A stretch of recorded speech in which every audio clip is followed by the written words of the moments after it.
And this is Fiction I Fuck With, Episode 1. The book I want to talk about today is one of my favorites of all time. It came out in 2014, and it's called Our Secret Life in the Movies. It's got this sweet, movie man, kind of looks like a Transformer, Iron Giant style cover. This is from a small print publishing house out of Austin, Texas, called A Strange Object, which does some really, really cool work. Another book that I love by them is called Misadventure by Nicholas Gerder. Also, 3 Ways in Which Hannah Sasaki Loses Her Tail, which is another amazing book. Love the design, love the feel. The writing is beautiful and honest and really daring. So it's great, especially for writers who are looking for beautiful sentences. One of the best pieces of advice I've gotten as a writer that I've continued to use is basically when you're feeling not inspired and you're just kind of like, I'm looking at this blank page, or I'm looking at this blinking cursor on my laptop, and I want to write, but I don't know what to say, and I don't want to do all the writing exercises like I remember, all those different tricks that are out there, is to return to something that really inspires you in terms of reading. So this is one of those books that I can read this book.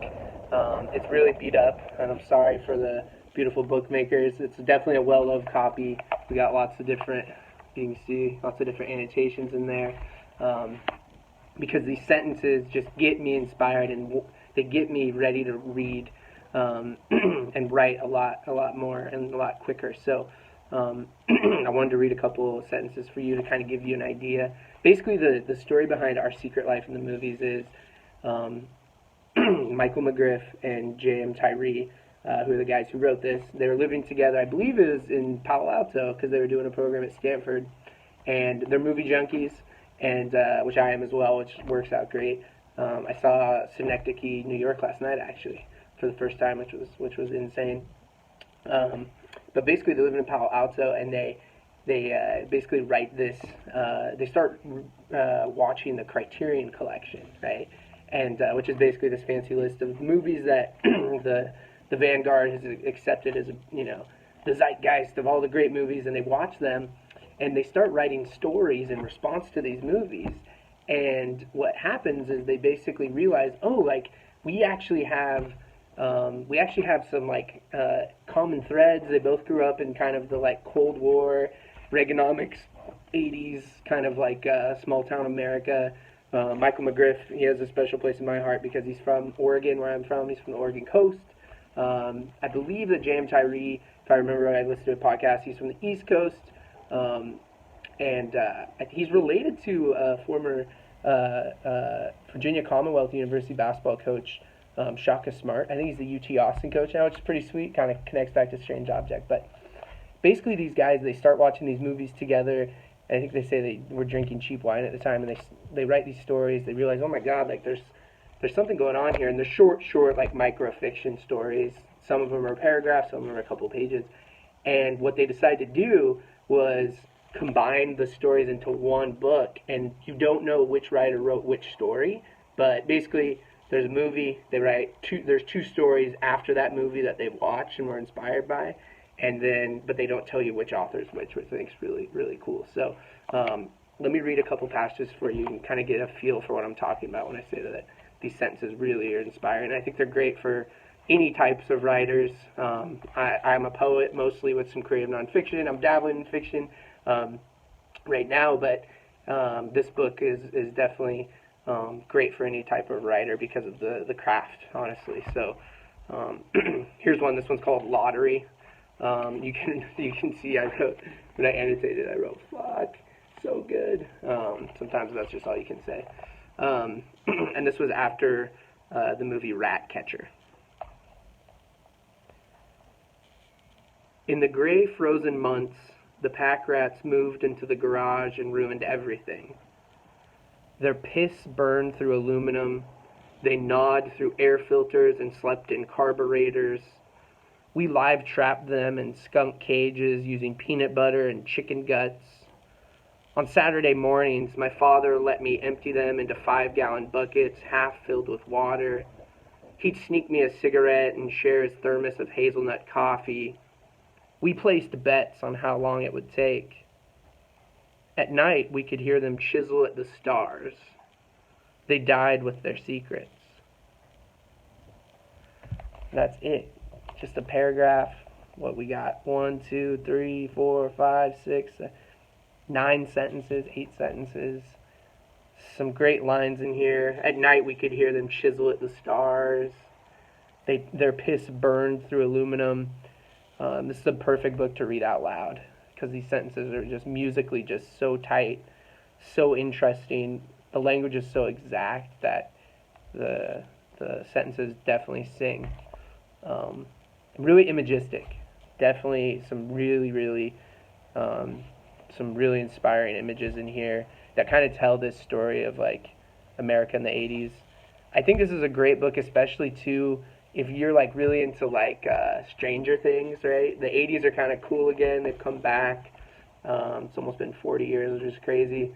And I'm sure that makes some of my listeners who are alive during that time laugh a bit, maybe sweat a bit too. But this is great for like Stranger Things, right? This kind of style of talking about that time. Here's another one. The story's titled Mutual Assured Destruction, MAD, M-A-D, right? Which was basically the agreement between the U.S. and the Soviet Union that we weren't going to blow up the planet, the biosphere. This is after a movie called Devilfish. This is later on in the story, but it's really short too. It's like 2 paragraphs, but I'll read from basically halfway down through the rest. Based on the ratio of brain to body, Carl Sagan believed that whales could be our intellectual superiors. The leader of the free world wanted X-ray laser-armed satellites in space to blast the Soviets' missiles. We'll always have Swayze and the Wolverines. The elements of the universe can be seen in a spectrum of bent light. Almonds and peaches share the same stone heart. Everything can be represented by ones and zeros, and there's a slow, dark movement in the deep, deep sea. My annotation, real expert analysis, I wrote, sweet Jesus. The endings of these stories especially, I'm a sucker for like a really impactful ending, and they just resonate for me. You know, the zero, everything can be represented by ones and zeros. I mean, that image of like the Matrix, right? We can debase everything down to a binary, right? Almonds and peaches share the same stone heart, same kind of idea, but brings it to fruit and nuts, something more more everyday. Based on the ratio of brain to body, Carl Sagan believed that whales could be our intellectual superiors. It's really this time of like scientific like explosion, right? Juxtaposed with the Cold War, right? And being afraid of actual explosion.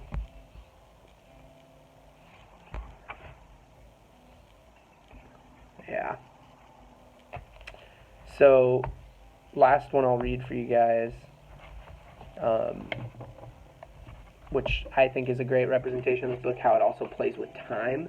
One thing that's really inspired me to try to write more as I write for the Earth Found Earth project I'm working on is really trying to play around with how to talk about what came before and after events, and really try to create through words a time chain that shows how the same place can just change so much. Reminds me of the movie, if anyone's seen A Ghost Story, really ambitious film that out of A24 production with Casey Affleck and Rooney Mara, but this idea that this place I'm sitting in right now has existed for so much time, and like what over and over has happened, and trying to like create that, trying to weave that together in multiple or a few sentences to create one setting is really interesting to me, and I think a challenge, but a worthy one. So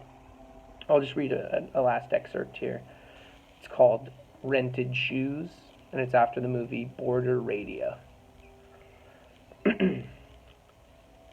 Before it was a sad place to get laid or get your teeth kicked out, and long before it was torn to the ground and replaced by a dollar store, I spent my time at the Combo Bowling Alley roller. Excuse me. I spent my time at the Combo Bowling Alley roller rink.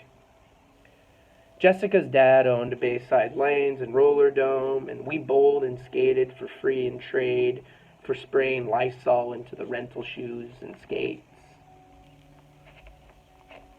We also stockpiled the expired cigarette packs from the vending machines in the lounge, mostly Benson and Hedges Light 100s, which we sold at school. Our friends and enemies smelled like fast-burning menthol. I don't remember why, but Jessica and I made a pact to lie about everything for an entire year. We got the idea from a movie. I can't recall the name of it, but I know it featured talking dogs and an actor who played Soviet villains. And then it goes on about all the lies they told. One thing to highlight here is this is a really common tip for writers, is to be specific. Always be specific, especially when you're trying to detail a scene, right? And I think this is a great example of this, and something that I have to keep reminding myself to do. Also, if you guys can hear music, I'm not sure if you'll be able to hear it, but my roommate and good friend Dante, who he's a frontman of a band, Ocean Air. You guys should have to check him out. But the garage, I'll show you guys at the end of the video, the garage for him to practice is right there, and he's practicing. He asked me, he's like, is this going to interfere with your video? And I was like, probably not. It might be kind of nice, actually, to have some of this beautiful music. So, but back to the specificity thing, right? So I spent my time at the Combo Bowling Alley roller rink. Jessica's dad owned Bayside Lanes and Roller Dome, and we bowled and skated for free in trade for spraying Lysol into the rental shoes and skates.